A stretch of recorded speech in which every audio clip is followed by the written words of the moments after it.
Buenos días, hermanas, que el Señor les bendiga. Vamos a ver nuestro personaje que nos toca el día de hoy, acerca de la reina Vasti. Algunos personajes bíblicos son como los cometas, que se acercan a la tierra, son visibles por un breve tiempo y luego desaparecen para no volver jamás. ¿De dónde vienen y a dónde van? Nadie lo sabe. Así ocurre con nuestro personaje de hoy, la reina Vasti, reina de Persia y primera esposa del rey Asuero. La lectura la encontramos en el libro de Esther, en su capítulo 1. Te voy a dar lectura. Aconteció en los días de Asuero, el Asuero que reinó desde la India hasta Etiopía, sobre 127 provincias, que en aquellos días, cuando fue afirmado el rey Asuero sobre el trono de su reino, el cual estaba en Susa, capital del reino, en el tercer año de su reinado, hizo banquete a todos sus príncipes y cortesanos, teniendo delante de él a los más poderosos de Persia y de Media, gobernadores y príncipes de provincias, para mostrar él las riquezas de la gloria de su reino, el brillo y la magnificencia de su poder por muchos días, 180 días. Y cumplidos estos días, hizo el rey otro banquete, por 7 días en el patio del huerto del palacio real, a todo el pueblo que había en Susa, capital del reino, desde el mayor hasta el menor. El pabellón era de blanco, verde y azul, teniendo sobre cuerdas de lino y púrpura en anillos de plata, columnas de mármol, los reclinatorios de oro y de plata, sobre losado de porfido y de mármol, y de alabastro y de jacinto. Y daban a beber en vasos de oro, y vasos diferentes unos de otros, y mucho vino real, de acuerdo con la generosidad del rey. Y la bebida era según esta ley, que nadie fuese obligado a beber, porque así lo había mandado el rey, y todos los mayordomos de su casa, que se hiciese según la voluntad de cada uno. Asimismo, la reina Vasti hizo banquete para las mujeres en la casa del rey Asuero. El 7º día, estando el corazón del rey alegre de vino, mandó a Mehumán, Bizta, Harbona, Bigta, Abgatá, Setar y Carcas, 7 eunucos que servían delante del rey Asuero, que trajesen a la reina Vasti a la presencia del rey con la corona regia, para mostrar a los pueblos y a los príncipes su belleza, porque era hermosa. Mas la reina Vasti no quiso comparecer a la orden del rey, enviada por medio de los eunucos, y el rey se enojó mucho y se encendió en ira. Preguntó entonces el rey a los sabios que conocían los tiempos, porque así acostumbraba el rey con todos los que sabían la ley y el derecho.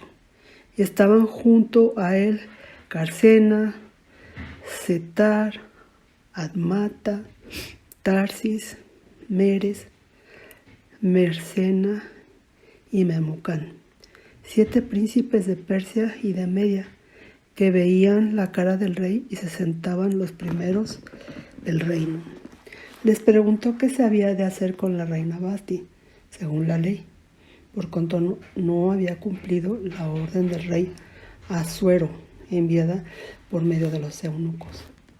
Y dijo Memucán delante del rey y de los príncipes: no solamente contra el rey ha pecado la reina Vasti, sino contra todos los príncipes, contra todos los pueblos que hay en todas las provincias del rey Asuero, porque este hecho de la reina llegará a oídos de todas las mujeres y ellas tendrán en poca estima a sus maridos, diciendo: el rey Asuero mandó traer delante de sí a la reina Vasti, y ella no vino. Entonces dirán estos las señoras de Persia y de Media, que oigan el hecho de la reina a todos los príncipes del rey, y habrá muchos menosprecio y enojo. Si parece bien al rey, salga un decreto real de vuestra majestad y se escriba entre las leyes de Persia y de Media, para que no sean quebrantados, que Vasti no venga más delante del rey Asuero, y el rey haga reina a otra que sea mejor que ella. Y el decreto que dicta el rey será oído en todo su reino, aunque es grande. Y todas las mujeres darán honra a sus maridos, desde el mayor hasta el menor.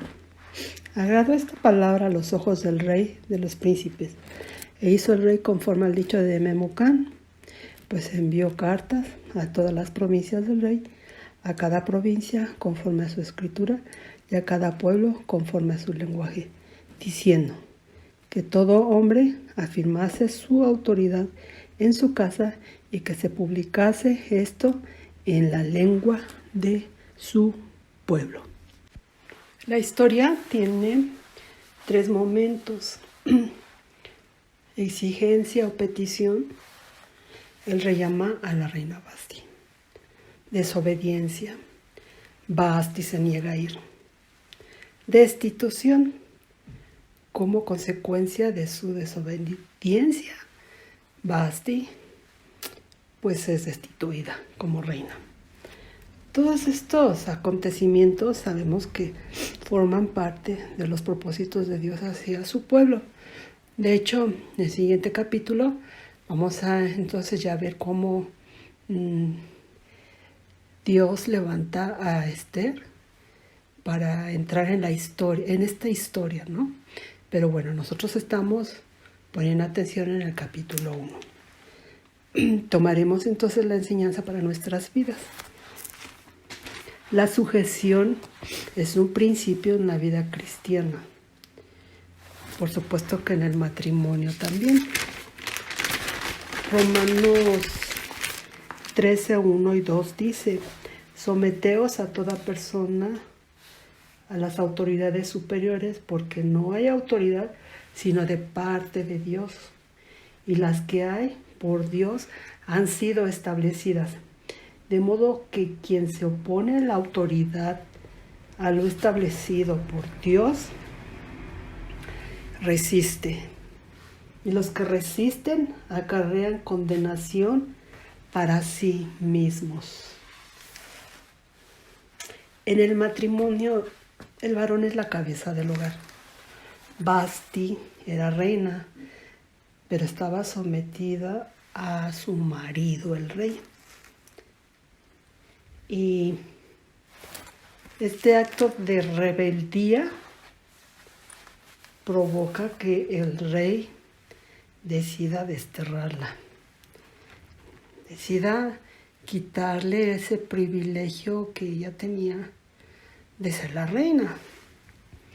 El pecado se trata del orden establecido por Dios. Alguien quiso romper el orden establecido por Dios. El hombre es cabeza de la mujer y Vasti debería estar sujeta en todo. Un peligro que corrían en el pueblo y dentro de esa sociedad era que si las noticias de la rebelión de la reina llegaba a los oídos de las otras mujeres en el reino, entonces ellas tendrían en poco estima a sus maridos. Es decir, que siendo ella la reina y siendo una reina rebelde, iba a alentar entonces que ninguna mujer se sujetara a su esposo. Y eso es lo que ellos dicen, ¿verdad? Y posiblemente sí sucedería. Imagínense cuánta influencia tendría la reina. Y si se acuerdan, en el pasaje vimos que ella también hace banquete con mujeres. O sea, siendo la reina, tenía este carisma, seguramente era querida por el pueblo y seguramente, pues como pasa, ¿no? Que por si las niñas que sueñan ser reinas algún día y todas esas cosas que pasan dentro de la sociedad. Entonces, tenemos a una reina que decide obedecer, pues entonces al rato ninguna mujer va a querer obedecer a su esposo. Ese es el pensamiento que se plantean ellos mismos, ¿verdad? Los que aconsejaban al rey. Bueno, hoy día todos los movimientos feministas no estarían de acuerdo con este dicho, de que la mujer debe estar sujeta a su marido. Para ellos se oye como algo antiguo, como algo pasado de moda. No. Estamos en este siglo, ¿no? En el año 2022, como que una mujer es obediente a un hombre. Bueno, ese es el pensamiento contemporáneo de algunas personas, ¿verdad? Que finalmente terminan destrozando monumentos, protestando en las calles y diciendo que el hombre es un macho opresor, algo así. Sin embargo, para la mujer cristiana, que tiene la palabra como la virtud de su vida, se deleita en hacer la voluntad de Dios. La Escritura dice: mujeres estén sujetas a sus maridos. Colosenses 3:18 dice: casadas estén sujetas a vuestros maridos como conviene en el Señor. Hoy día la corriente del mundo dice equidad de género. Somos iguales hombres y mujeres y los hombres no deben demandarles a las mujeres. No. Las mujeres jamás volveremos a estar bajo órdenes de ningún macho. Eso es lo que dice la corriente de este mundo, que es humanismo, ¿no? Sabiduría terrenal, esa que dice Santiago, que es diabólica. Pero la Escritura dice: casadas estad sujetas a vuestros maridos como conviene en el Señor. El hogar debe ser gobernado por el esposo, que es la cabeza, y todo en base al amor. Ahora, hermanas, obvio que esto que estoy diciendo aplica a los matrimonios, ¿verdad? Yo sé que hay muchas hermanas que son jefas de hogar, y gracias a Dios por ellas, por su esfuerzo, porque son bien trabajadoras y porque tienen todas estas responsabilidades de ser la cabeza de su hogar. Pero en este pasaje estamos hablando de esa relación dentro del matrimonio. Bueno, continuamos. Basti despreció la autoridad de su esposo y perdió su matrimonio. Y no sería raro que algunas de nosotros de repente no nos querramos someter al esposo. Y lo más seguro es que hayamos tenido algún problemilla por ahí, porque no quisimos hacer lo que el marido nos dijo. Y a veces, tal vez eso termina en un conflicto, ¿no? Conflictos que siempre con buena comunicación se pueden resolver, ¿no? La Biblia no está diciendo o hablando que un esposo sea un dictador, que sea alguien que dice: aquí solo se hace lo que yo diga. No, ¿verdad? Porque acuérdense que estamos hablando todo en base al amor. Sin embargo, que nunca olvidemos que el marido es la cabeza de la mujer y es el líder de la familia, de los hijos, y todos sujetos nosotros a nuestro líder, que en este caso es a mi esposo o al papá de mis hijos. Cuando nosotros cuando nosotros nos sometemos en amor, Dios envía bendición, hermanas, a las familias.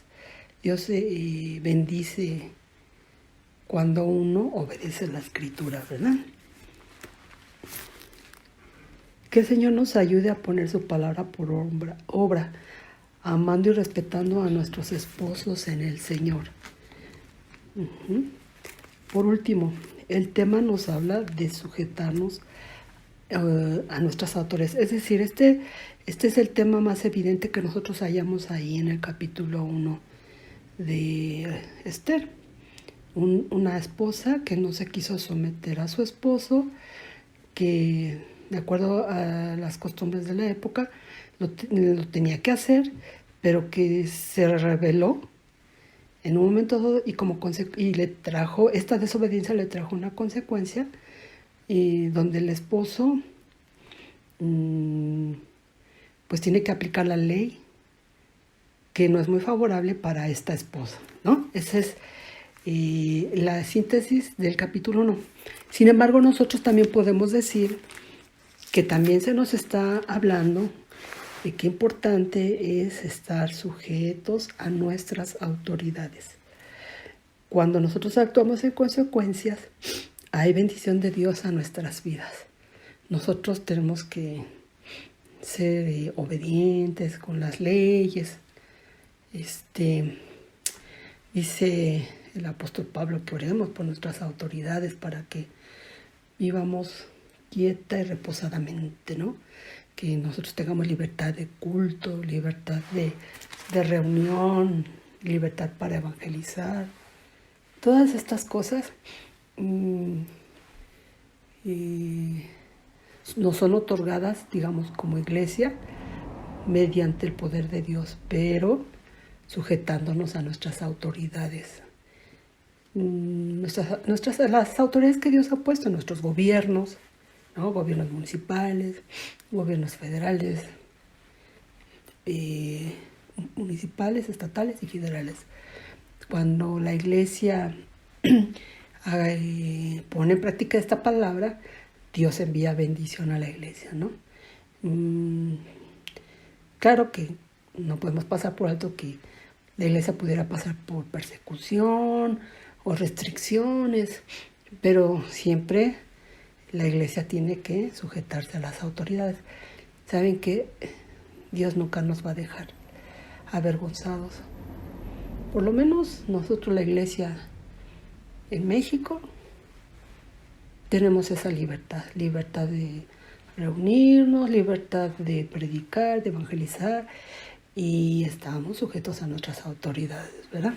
Entonces, de igual manera, cuando nosotros pagamos nuestros impuestos, etcétera, todas las cosas que son parte de las leyes, ¿no? Si nosotros somos buenos ciudadanos, pues el rey no va a venir contra nosotros, ¿no? Las autoridades no van a venir contra nosotros para perseguirnos. ¿Por qué? Porque, pues, ¿qué nos van a pedir? Paguen impuestos, sí, ¿no? Etcétera. Entonces, cuando nosotros hacemos las cosas como Dios nos lo pide, hay bendición de Dios para nuestras vidas. Pues esta es la enseñanza, hermanas, de este capítulo de Esther, que Dios nos hable a través de esto, que es una enseñanza contrastante, que se contrasta, ¿no? Algo que se hizo mal nos debe de enseñar lo que sí se debe de hacer. Una esposa que se rebeló contra su esposo y que tuvo problemas serios. ¿Qué debemos hacer nosotras? Ser mujeres, esposas, sujetas a nuestros maridos, y ahí Dios va a bendecir nuestras vidas. Bueno, hermanas, pues yo espero que haya sido de edificación para sus vidas. Que el Señor me las bendiga.